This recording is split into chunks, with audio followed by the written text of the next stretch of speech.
आज कैसाना पिया तोर असमरा की हवन गोर साची मुक्की रूपावा बाता दे प्यारी धनिया साची मुक्की रूपावा बाता दे प्यारी धनिया अरे जाई के कहबू झूठ नाही कहबू सुनु साची मुक्की रूपावा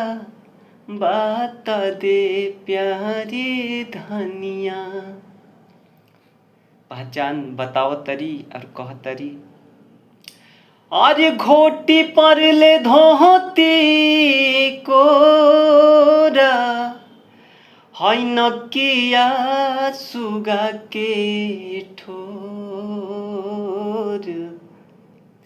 आज सिरवा पे पगरी छाती चौड़ी रे विदेशिया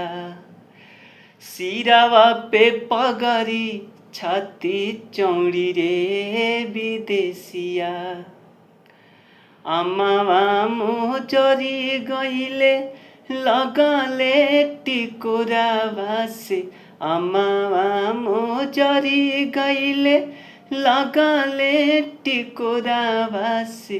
तबो नाही घरे मोरे आइल रे विदेशिया तबो नाही घरे मोरे आइल रे विदेशिया।